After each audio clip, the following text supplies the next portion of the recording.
Nobody was satisfied with what they had, were they? Do we ever get like that sometimes? Yeah, I think we all get like that. Me included, everybody, I think gets like that. So what do you think it means to give thanks?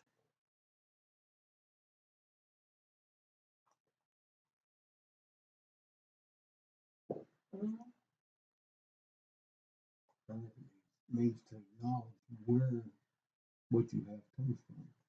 Mhm. Most of us think we get those things ourselves. Yeah.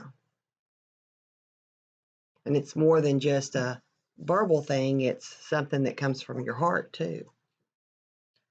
So when I looked in the Bible to see what the definition, there were several Greek and Hebrew words that were translated into thanks. Here's the big two. Can you pronounce that YDH word? It's Yod. It's the main word in the Old Testament. It comes up 102 times in the Old Testament, and 72 of those times this word is used. It's acknowledging what is right about God in praise and thanksgiving. It can also mean a right acknowledgement of self before God in confessing sin. Okay, the other word, and I'm going to let Bill say this word.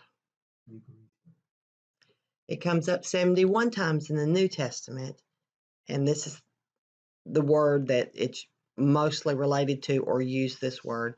To show oneself grateful, to be thankful, to give thanks, used in a religious sense with or without reference to God. I got another short video I want to show you guys. How many times have you heard someone say they want to make a better world? It is a noble sentiment, but very hard to achieve, right? Well, actually, it's quite easy. All we have to do is increase just one human trait.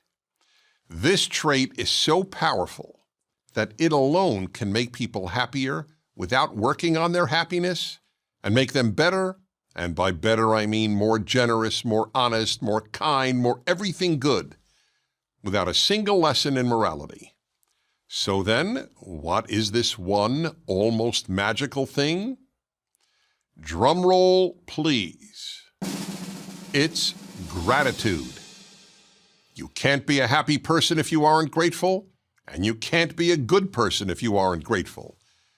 Almost everything good flows from gratitude, and almost everything bad flows from ingratitude. Let's begin with ingratitude. Here's a rule of life. Ingratitude guarantees unhappiness. It is as simple as that. There isn't an ungrateful, happy person on earth, and there isn't an ungrateful, good person on earth. There are two reasons. Reason one is victimhood. Ingratitude always leads to or comes from victimhood. Ungrateful people, by definition, think of themselves as victims. And perceiving oneself as a victim or perceiving oneself as a member of a victim group may be the single biggest reason people hurt other people, from hurtful comments to mass murder. People who think of themselves as victims tend to believe that because they've been hurt by others, they can hurt others. And the second reason ungrateful people aren't good people is that ingratitude is always accompanied by anger. The ungrateful are angry, and angry people lash out at others. If ingratitude makes people unhappy and mean, then gratitude must make people happy and kind. And so it does. Think of the times you have felt most grateful. Were they not always accompanied by a feeling of happiness? Weren't they also accompanied by a desire to be kinder to other people? The answer, of course, is yes. Grateful people aren't angry, and they don't see themselves as victims. The problem, however, and it's a big one, is that in America and much of the rest of the world, people are becoming less grateful. Why? Because people are constantly told that they are entitled to things they haven't earned, what are known as benefits or entitlements. And the more things that people think they should get, the less grateful they will be for whatever they do get. And the more angry and therefore unhappy they will be when they don't get them. Here are 2 rules of life.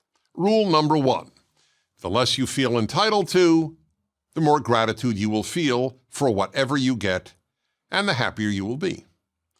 Rule number 2, the more you feel entitled to, the less happy you will be. That's why, for example, children who get whatever they want are usually less happy children. We have a word for such children, spoiled. And no one thinks of a spoiled child as a happy child, and certainly not a kind one. The more that you feel that life or society owes you, the angrier you will get, the less happy you will be. As a result, we are increasing the number of angry, unhappy, and selfish people. The other way we are making people unhappy, and even meaner, is by cultivating a sense of victimhood. People are constantly told that they are victims because of their upbringing, because of past prejudice against their group, because of material inequality, because they are female, and for many other reasons. Next time you want to assess any social policy, ask this question first. Will this policy increase or decrease gratitude among people? You will then know whether it is something that will bring more goodness and happiness to the world or less. If I were granted one wish, it would be that all people be grateful. Gratitude is the source of happiness and the source of goodness. And the more good people and the more happy people there are walking around, the happier and better our world will be. If you have a way of achieving such a world without increasing gratitude, let me know what it is. I'm Dennis Prager. This whole lesson came out of that book, the Book of Mysteries, How to Multiply Bread. Now, how that connects will come up here in just a second. But this particular lesson out of that book really blessed me and had a real personal meaning to me.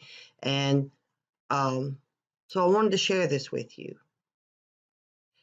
So when Christ was ministering to a multitude of thousands, a crisis arose. The people were hungry. They didn't have food. Anybody know what Christ did? Because it was a bad situation. Do you know, CC? You look like you know. It's coming. Kelsey, you know? Do you remember when there was a whole bunch of people and they were hungry, there was no food? There was something about fish and bread. Yeah?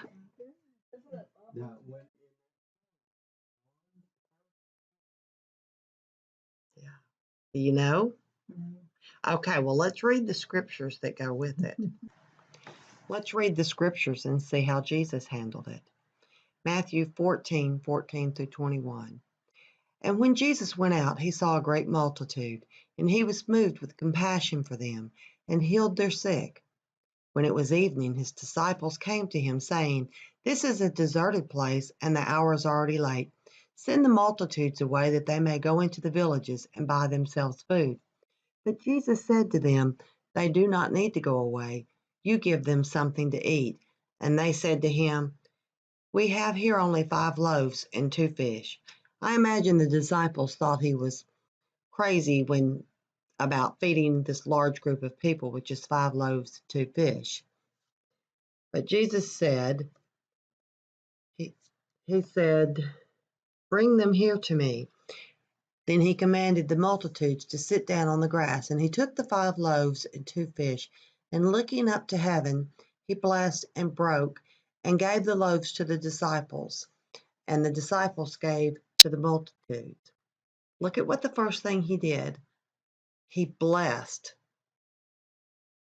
He blessed, just like we give blessings for our food. He gave thanks. So they all ate and were filled, and they took up 12 baskets full of fragments that remained. Now those who had eaten were about 5,000 men, besides women and children. Might be safe to say there was about 10,000 people here he fed. 5 loaves and 2 fish. Do you think the disciples thought Jesus was crazy? Probably. Yeah, there was a multitude of people, and I think there was about 5,000 people. And how much bread and fish did he have? 5 loaves and 2 fish. So how is he going to get 5 loaves and 2 fish to feed all those people?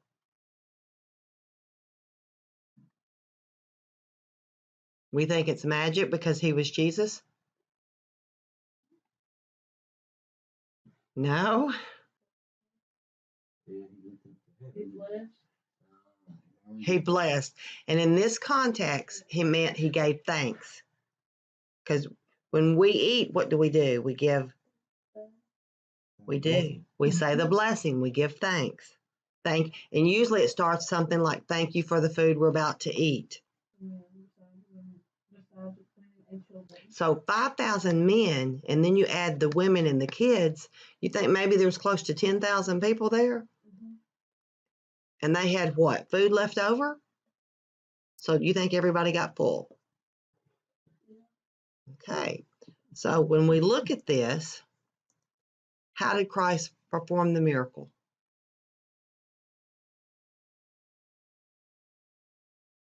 You said it a while ago. How did he? He did. He blessed it. Christ gave thanks. So when we give thanks, it's crucial to a life of fullness and blessing. By giving thanks, you get the power of multiplication. Now, look at me for just a second, girls, and I'll share something with you. This past week, my dad had surgery last Thursday. And when I did the research on this surgery, this is the second time he's had this surgery. They had to clean out his carotid artery. The first time they did it, he had 5 strokes and was in a nursing home for 6 months. The risk increased greatly when you're over 75. My dad is 80. And this whole lesson probably was directed at me. I began to thank God for the time I had with my dad. I honestly thought that I would be at a funeral this weekend. I did not think my dad would make it. The doctor said that if he doesn't have the surgery, he's going to have a massive stroke and die or be a vegetable. The doctor said if he does have the surgery, that could possibly happen, but that's his only chance to live. So I went up Wednesday, spent time with my dad. I thought that would be the last time I saw my dad alive. My prayer to God was, thank you for the time I've had with my dad, and I want your healing, God. That was a hard prayer to pray. I didn't pray that God give him earthly healing, because God could have chose to take my dad home and put him in heaven, or God could have healed him for here. My dad went through the surgery. Before he went through the surgery, he couldn't hardly grip. He came out of the surgery with a much stronger grip and a much clearer mind. I feel like I have my dad back. Before the surgery, he was found at 2 o'clock in the morning outside screaming at my mom.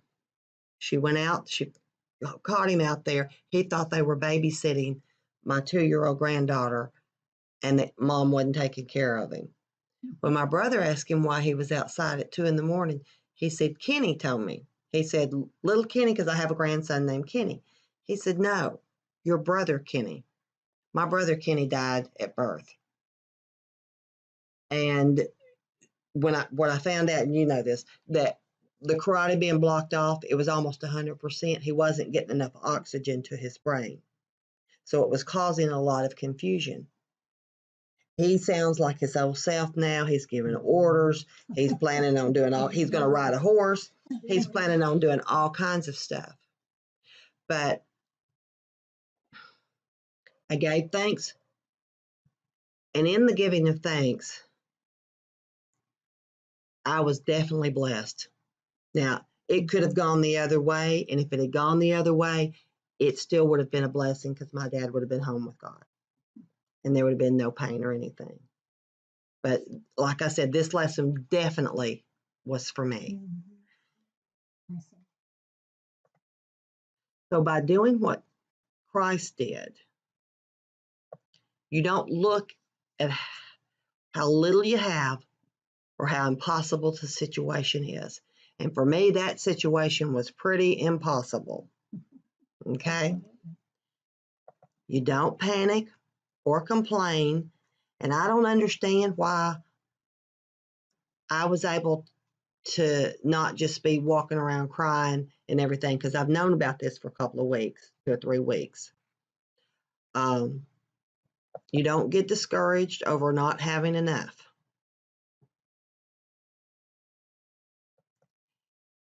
What you do is you take what you have, whatever good there is, no matter how small, you lift it up to the Lord and you give thanks. Now, that situation didn't look like there was much to give thanks in, did it? But I had my daddy for a lot of years. When you do this, your blessings will multiply. The more you give thanks, the less you will hunger, the more full and blessed you will be. You give thanks for what is not enough, and it will multiply to what is enough. 1 Thessalonians 5:18 says, in everything give thanks, for this is God's will for you in Christ Jesus. So stop seeking more. Stop living in the realm of not enough. Today, practice giving thanks for everything. You will perform the act of multiplication. So, anybody have anything they want to say they're thankful for today?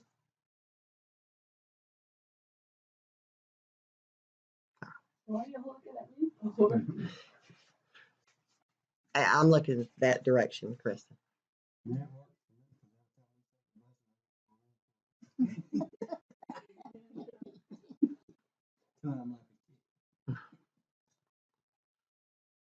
There was one time Bill was real frustrated down here, probably more than one time, but this one time I'm thinking about, he was frustrated because, you know, we look around, we don't have a big fancy house, but if you go out in this community, you will see people that have much less than you have. We had picked up some bread that church over in 10 Mile would give out to the community, and we were taking it and delivering to homes. There's a small mobile home not far from here. When we were delivering, there were holes in the floor, and they could fall through the floor literally in their home, and I don't know how they kept rodents and everything else out of the house. Well, Bill was feeling frustrated this particular day, and he went around thanking God for every fence post, for every board that we put up. We did not do this all at once. When we first moved down here, we had fence posts and no no tape, nothing to connect the fence posts together. Everybody probably thought we were crazy. And then little by little, we have gotten what we have, and it's not nothing all came at once. It was just piece by piece. We were going to live in the horse trailer until we got everything set up. But by the time he got through walking this property and thanking God for everything, he felt pretty grateful, didn't you? And sometimes we look at what we don't have instead of what we do have. It all has to do with our. And you girls have a great example in your mom. Your mom, since she's had you guys, she's gotten her diploma. She's gone on. She's gotten her nurse's degree. I mean, she has been very thankful for every bit of it. I've heard her say it. And actually, I've heard you girls be really proud and thankful that your mom did that. And that's not an easy feat when you have kids. Situation too. I am thankful for Bill. I'm thankful for all of you guys, my family. And I had the opportunity to be with a young lady that's very close to Miss Tootsie, and I'm not going to mention her names because you guys might know her. But she came by this week. She asked to bring a friend over and to ride horses. And this young lady has a mom and has a dad, but they are not raising her. This child pretty much is taking care of herself with the assistance of some very close family members that she comes and she lives at their house but this kid is, my understanding, paying all her own car insurance and supporting herself in a lot of ways. And she has a sister who, this young lady, I see a lot of thankfulness and gratitude in. And she, even in the bad situation she's in, she's a pretty happy kid. Her sister has kind of fought it, felt the victim, probably won't get her diploma. This young lady will get her diploma and already have some college hours and planning on going to college. And, you know, I didn't have to go through any of that, and I have to pray for these two young ladies. And I would love to see both of them get their diplomas and go on. One of them, I'm afraid, if something doesn't change in her life, and that's what I need to pray, is that God will place the right people in her life, because her mama can't even take her in to live with her. And she's living with a friend's family right now. So I'm thankful that you girls have a home with your mama, which is totally a blessing. I'm thankful for my grandkids in the same situation, because as bad as any situation seems, it can always be worse. And can you imagine being on your own with, I have to share with y'all about John. I had a young man when I taught in Arkansas. I got him when he was in 7th grade. I was teaching at the junior high at the time. John, we sent down to have his hearing and vision checked. Well, he couldn't half hear. That's why he couldn't read, because he couldn't hear sounds. Then we discovered he needed glasses. So not only could he not hear the sounds when he was reading, he couldn't see. So we got his glasses. Awesome kid in math. Man, he could do math upside down, backwards, whatever. Well, when I moved to the high school, he was at the high school. And that's when the big calculators first come out, and I didn't understand them. John could fix them and show me how to do them. And I never thought much about, John lived with his dad, who was an older guy, retired military. And his dad told John, get your education. And get your education. Well, John was in 10th grade and his dad passed away. His mother, who had been in and out of the picture, breezed back in. But she only came in to get the money that Dad had left because there was a some good money because of the military. Well, one day in 11th grade, John walked into my classroom soaking wet, and he was late. He had walked from about probably where he lived, from about where Sweetwater is to Midway High School, to school that day. And it was in the middle of a thunderstorm. And I said, John, you're late, you're soaking wet. What happened, buddy? And he said, I missed the bus. I asked my mom to bring me to school. She told me it didn't matter. I didn't need to go to school. But his dad had instilled in him how important his education was.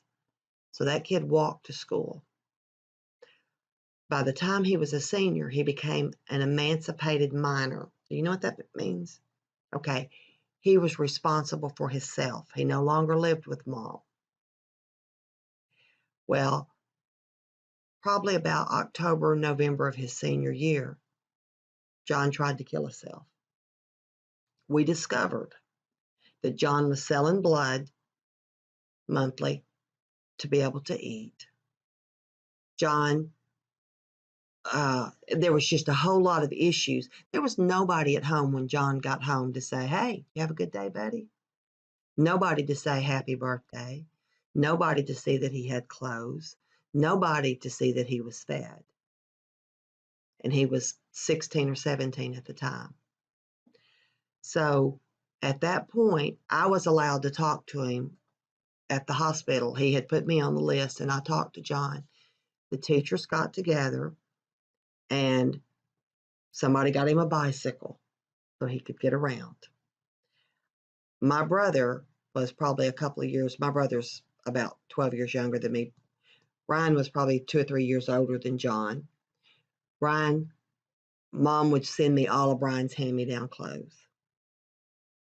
John would come to school after that, and he would say, I got your brother's jacket on. I got your brother's shirt on. Yeah, John, that looks really good. Somebody got him a job at a local restaurant. John was the only person.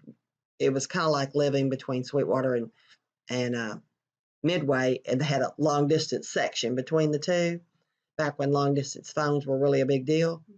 He was the only one that could call, collect the work, and somebody would come pick him up if he couldn't get a thing. John has graduated. He was offered a job at a bigger, fancier restaurant, but he couldn't. His reading skills were so bad, he couldn't read the orders. So he stayed at this as kind of like Dinner Bell. It's all you can eat, and they would put out the things. John still works there to this day. Occasionally there's a teacher that works in the gift shop there, and he will bring his letters, his bills in, and whatever teacher's there will sit down and help him with his letters and his bills and stuff. And John has made it. And I always think of John when I think about being thankful or not thankful and how bad you can have it. Well, John had it just about as bad as any kid could have it. So I'm thankful that you guys aren't having to go through that. I'm thankful my grandkids aren't having to go through that. And I'm thankful the young lady we talked about is not having to go through that, because she does have somebody that says, how's it going? So, Bill, would you like to end us in prayer?